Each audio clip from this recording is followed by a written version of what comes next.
మనకి షాద్నగర్లో మనం chicken supply చేస్తాం. మహబూబ్ నగర్ నుంచి షాద్నగర్ పంపిస్తాం. పంపిస్తే మా డ్రైవర్కి రోడ్డు మీద పంపించిన చికెన్ బండి చికెన్ సెంటర్ వాళ్ళు, వేరే చికెన్ సెంటర్ వాళ్ళు, ఇంకా కొంతమంది షాద్నగర్ లోకల్ వాళ్ళు బండి ఆపి పిల్లలకి కొంచెం భయపెట్టి 2.5 గంటలు బండి ఆపిన తర్వాత నేను 100 డైల్ డ్రైవర్కి ఫోన్ ఇచ్చినారు. డ్రైవర్ అప్పుడు మాట్లాడితే 100 డైల్కి నేను కాల్ చేసిన, ఏసీపీ సార్కి కాల్ చేసిన, కమిషనర్ మేడంకి కాల్ చేసిన. ఇమీడియట్గా ఫీల్డ్లో వచ్చినారు, వాళ్ళు వచ్చి చెక్ చేసినారు. చెక్ చేసిన తర్వాత కమిషనర్ మేడం చెక్ చేసినారు, ల్యాబ్లో పంపించి అంతా వాళ్ళ ఏముంది ప్రాసెస్ అంతా చేసుకున్నారు. ఫుడ్ ఇన్స్పెక్టర్ కూడా వచ్చిండే, వాళ్ళ కూడా చెక్ చేసినారు. చెక్ చేసిన తర్వాత మన బండి ఇడిచేసినారు, చికెన్ సప్లై చేసుకోండి అని ఇడిచినారు. అయితే నేను షాద్నగర్లో ఏ చికెన్ సెంటర్లకు సప్లై చేస్తున్నానా, ఆ చికెన్ సెంటర్కు ఏ హోటల్కి నేను సప్లై చేస్తున్నా, ఆ చికెన్ సెంటర్కి ఆ హోటల్ వాళ్ళు వేసిన వాళ్ళు ఏం చేసినారంటే కావాలని వాంటెడ్గా బండి ఆపి ఆ కోళ్ళు చచ్చిపోయిన కోళ్ళు ఉన్నాయని అది వాళ్ళు అంతా రూమర్ చేసినారు. చేస్తే నేను ఇమీడియట్ కమిషనర్ మేడంకి దగ్గర పోతే కమిషనర్ మేడం ఏమన్నది, ఈ చికెన్ సెంటర్ వాళ్ళు అందరూ మీకు అధికారం ఎవరిచ్చినది బండి ఆపానికి అని వాళ్ళకి కొంచెం చెప్పి బండి ఇచ్చేసినారు. మాకు ₹1 ఫైన్ వేయలే. ఒక ఆఫీసర్ అన్నా కానీ పోలీసు వాళ్ళు వచ్చినారు. 100 డైల్ కాల్ చేసిన, ఏసీపీ సార్కి కాల్ చేపించిన, కమిషనర్ మేడంకి కాల్ చేసిన, శానిటరీ ఇన్స్పెక్టర్కి కాల్ చేసిన. ఇంతమందిలా ఎవరిది కూడా స్టేట్మెంట్ లేదు. అది చచ్చిపోయిన వాళ్ళు యాడ్ నుంచి తెస్తున్నారు, మైమ్నర్ నుంచి అంటే టోటల్ మైమ్నర్ పేరు బదలాం, మా పేరు బదలాం చేసి ఏదో ఒక న్యూసెస్ క్రియేట్ చేయడానికే చూసినారు. ఇంకొకటి 78 హోటళ్ళకి మేము మాల్ వేస్తాం. మహబూబ్ నగర్ నుంచి షాద్నగర్ వరకు 78 హోటల్స్కి వేస్తాం మాల్. ఎవ్రీ హోటల్లో ఏ హోటల్లో కూడా ఈరోజు వరకు మనకు కంప్లైంట్ ఇవ్వాలి. ఏమన్నా ఇబ్బంది అయితే ఎవరైనా ఒక్కరు ఇస్తారు కదా నా కంప్లైంట్, 2 ఇస్తారు, 3 ఇస్తారు, 10 మంది ఇస్తారు. ఎవరు ఇవ్వకుండా 78 మెంబర్స్ గమ్ముకొట్టారా ఇన్ని దినాలు? ఈ ఆఫీసర్లు ఎవరు పట్టలే, బండి పోలీసులు పట్టలే, ఫుడ్ ఇన్స్పెక్టర్ పట్టలే, నా చికెన్ సెంటర్ వాళ్ళు పట్టి ఇది దానికి ఇష్యూ చేయడానికి చూసినారు. ఇంకొకటి మనకి ఇది ఎవిడెన్స్ ఉంది. కంపెనీలో మేము మాల్ తీసుకున్నాం. ఈరోజు 24 తారీఖు 4,600 టన్ మాల్ తీసుకున్నాం, 4.5 టన్ మాల్ తీసుకున్నాం. ఇది మళ్ళీ దీని తర్వాత మళ్ళీ రోజు 4 టన్ మాల్ తీసుకున్నాం.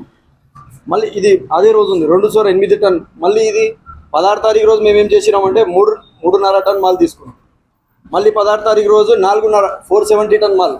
ఇదంతా తీసుకున్నామన్నా. ఇదంతా మాల్ తీసుకున్న తర్వాత 29 రోజు మనం ఎంత లేపినామంటే 11 టన్ మాల్ లేపినాం. టోటల్ ఎంత? 11 టన్. ఇలా టోటల్ చిట్టీలు ఉన్నాయి, మీరు ఫోటోలు కూడా చూసుకోవచ్చు. 1, 2, 3, 4 డీసీలు, ఒరిజినల్ డీసీలు ఉన్నాయి. ఇది స్నేహ కంపెనీ డీసీ. నేను స్నేహ డీలర్ ఉన్నా.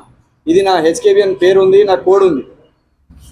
ఇది అయిపోయిన తర్వాత ఈ డైలీ నేను మాల్ కొనుక్కుంటున్నా, స్లిప్లు ఉన్నాయి కొనుక్కున్నది. దాని తర్వాత మళ్ళీ మాల్ వేసిన పేమెంట్, ఇది 15 లక్షల మాల్ వేసిన పేమెంట్ వేసిన 28 తారీఖు రోజు వేసిన స్నేహ ఫామ్కి. మళ్ళీ దాని తర్వాత 4,33,000 వేసింది. ఏ రోజు? 28 రోజు వేసాను. మళ్ళీ దాని తర్వాత 4,80,000 వేసిన. ఇది 29 రోజు. మళ్ళీ 29 రోజు డబల్ పేమెంట్ వేసినాం 5 లక్షలు. ఆదివారం ఉండే మండే రోజు పొద్దుగాల పైసలు ఎక్కువ వేయలేదు. మళ్ళీ 29 రోజు 5 లక్షలు. ఈ పేమెంట్లు అన్నీ మేము వేస్తున్నది కంపెనీకి వేస్తున్నాం. కంపెనీ చచ్చిపోయిన కోళ్ళకి ఇన్ని పైసలు తీసుకుందా? ఎవరైనా చెప్పనీకే కూడా నార్మల్ ఒక తిక్క మనుషులు కూడా చచ్చిపోయిన కోళ్ళు ఎవరికైనా తినిపిస్తారా? కావాలని మనకు వాంటెడ్గా బదలాం చేయనికే పొద్దుగా 4 గంటలకు మీరు ఇక్కడ రండి. అన్నీ అంతమంది పిల్లలు కానీ మనం అందరం కానీ 4 గంటల నుంచి వర్కౌట్ చేస్తున్నాం. మనం 4 గంటల నుంచి 11 గంటల వరకు చేస్తాం.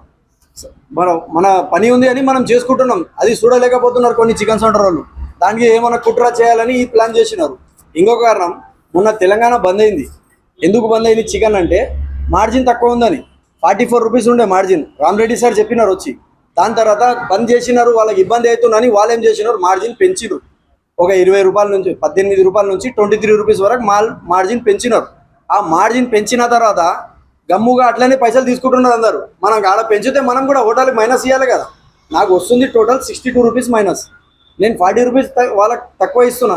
తప్పు ఏముంది అన్న దాంట్లో? నా మాల్ ఉంది, నా వస్తుంది, నేను ఎంతైనా ఇసుకుంటా. నేనేమైనా తప్పు చేస్తే నాకు అన్ని షాప్లలో కెమెరాలు ఉంటాయి. గోదాంలో కానీ కటింగ్లో కానీ ఎవ్రీ ఇంచ్ దగ్గర కెమెరా ఉంది నా దగ్గర. నేను డైలీ నాటి కోడి కానీ బాయిలర్ కోడి కానీ లైవ్ కోడి కానీ జెన్యున్గా అమ్ముతా, నీట్గా. నా దగ్గర ఇంతమంది పిల్లలు పని చేస్తున్నారు. ఈ పిల్లలు ఎందుకు పని చేస్తారన్న? ఇంతమంది వచ్చి చూస్తారు కస్టమర్. మైనర్లో ఏడన్నా చెప్పండి, చికెన్ అంటే హెచ్కేబీ అని అంటారు. 14 సంవత్సరాల నుంచి దందా చేస్తున్నాం. లైఫ్లో కూడా చచ్చిపోయిన కోళ్ళు కాదు, దెబ్బ పడిన కోడి కూడా కోయలే మేము. ఆల్రెడీ కోళ్ళు చచ్చిపోయిన కోడి మేము అమ్ముకుంటాం, కంపెనీకి వేసుకుంటాం, చెత్తలో వేసుకుంటాం మేము. దాంట్లో వీళ్ళు ఏదో ఇష్యూ చేసి మనకి ఏమైనా బ్లాక్మెయిల్ చేయాలి, షాప్లో ఏమైనా ఇబ్బంది పెట్టాలి. షాద్నగర్ న్యూస్ వాళ్ళకు కూడా కొంతమందికి తెలియదు. అది దానివల్ల ఇది ప్రెస్ మీట్ పెట్టినాం. ఇంకో కారణం ఏముందంటే మనము ఆల్రెడీ షాద్నగర్లో సప్లై అవుతుంది, మాది కంటిన్యూ అవుతుంది. మన దగ్గర ఎవిడెన్స్ ఉంది. ఏం ఎవిడెన్స్ ఉందంటే పిల్లలు ఎప్పుడు సప్లై చేస్తారు కదా, ఆడ మ్యాప్తో సహా ఉంది మా దగ్గర. మళ్ళీ ఒకవేళ మేము తప్పు చేస్తే షాద్నగర్లో ఆఫీసర్లు ఎందుకు రానిస్తారు మాకు బండి? కంటిన్యూ 2 సార్లు పోతుంది బండి, అదే హోటల్లోకి వేస్తున్నారు. ఏదైనా హోటల్ కంప్లైంట్ ఇస్తారా? మళ్ళీ ఆ హోటల్కి బ్లాక్మెయిల్ చేస్తున్నారు. మీరు ఇట్లా చచ్చిపోయిన కోళ్ళు వేస్తున్నారంట, న్యూస్ చేస్తారు లేకుంటే పైసలు అని. వాళ్ళు కొంచెం గట్టిగా ఉన్నారు, పెద్ద ఎత్తున దందా చేస్తున్నారు. వాళ్ళకు కూడా తెలుసు తప్పే చేయలేకుంటే. ఇంకొకటి, చిన్న హోటల్కి 40 కిలోలు చికెన్ ఇస్తే కూడా వచ్చి చూసి తీసుకుపోతారు అన్న. వాళ్ళు వచ్చి చూసి తీసుకుపోతారు. దూరం ఉంటే ఒక సూపర్వైజర్ ఉంటాడు, చెక్ చేస్తాడు, కోడి చెక్ చేస్తాడు. ఈ దాంట్లో ఏమందంటే హోటళ్ళకి కొన్ని చిన్న కోళ్ళు అవసరం పడుతాయి, చిన్న కోళ్ళు. ఆ కోళ్ళు మహబూబ్ నగర్లో షాద్నగర్లో ఏడా దొరుకుతలేవు. వాళ్ళకి ఏనికే చేత కాక వాళ్ళు ఇడుచుకున్నారు. అయితే వాళ్ళు మనకు ఆర్డర్ ఇస్తేనే కదా మేము చెప్పేది. మన హోటల్ ఉంది, మన షాప్ ఉంది, మనం ఇస్తున్నాం అన్న, నాకు మాల్ తీసుకో అని. వాళ్ళు 10 సంవత్సరాల నుంచి రిలేషన్ ఉందంట ఆ హోటల్కి, ఆ చికెన్ సెంటర్కి. మళ్ళీ ఆ 10 సంవత్సరాల రిలేషన్ ఇడిచి మా దగ్గర ఎట్లా వస్తారను? మన దగ్గర క్వాలిటీ ఉందని వస్తున్నారు కదా. టోటల్ తెలంగాణ, టోటల్ షాద్నగర్లో స్నేహ కోడి లేదన్న. స్నేహ కోడి కొంచెం గోల్డ్ ఉంటుంది, నీట్ ఉంటుంది, మంచిగా ఉంటుంది కోడి. ఆడ వాళ్ళు ఎవరు బయట ఇచ్చినాడు చికెన్ సెంటర్ పేరు ఏముందో కానీ వానికి న్యూసెన్స్ నాలెడ్జే లేదు. కంపెనీలో ఏం చేస్తారంటే కోడి చచ్చిపోతే తోగి కోళ్ళు ఆడనే వేసేసి క్లోజ్ చేస్తారు. ఎందుకంటే అది వాళ్ళకి పొల్యూషన్ ప్రాబ్లం ఉంది. వాళ్ళ పని అది. కంపెనీ కోళ్ళు ఫామ్ నుంచి చచ్చిపోయి రానికే కారణమే లేదన్నా. ఇన్ని గణం చచ్చిపోయిన కోళ్ళు ఎట్లా ఉంటాయి? నేను కనీసం డైలీ 3000 కోళ్ళు కట్ చేస్తాను. 3000 కోళ్ళు కట్ చేస్తాను. మళ్ళీ 3000 కోళ్ళు చచ్చిపోయిన వస్తా మనం మన దగ్గర. ఇంకొకటి, ఫామ్లో ఇంత మెడిసిన్స్ ఇస్తున్నారు, ఒక కోడి కూడా చచ్చిపోతలేదన్న. వ్యాధి వస్తే ఎప్పుడైనా చచ్చిపోతాయి అన్నీ, కానీ డైలీ ఇట్లా చచ్చిపోయిన కోళ్ళు దొరకవు. మనకి ఏమంటే బ్లేమ్ చేయాలి. వీళ్ళు మనం ఈ హోటల్లోకి వేస్తున్నాం, ఆ హోటల్లో పోయి చూడు ఇట్లా వేస్తున్నారు, వీళ్ళు హెచ్కేవన్లు ఇట్లా వేస్తున్నారు అని ఖాళీ న్యూసెన్స్ చేసి బదనాం చేస్తున్నారు. కానీ మనమైతే హైజీన్ మెయింటైన్ చేస్తున్నాం. మన దగ్గర క్వాలిటీ మాల్ ఉంటుంది. ఇంకొకటి, డిస్కౌంట్ మనం 14 సంవత్సరాల నుంచి ఇస్తున్నాం. ఈరోజు కాదు డిస్కౌంట్.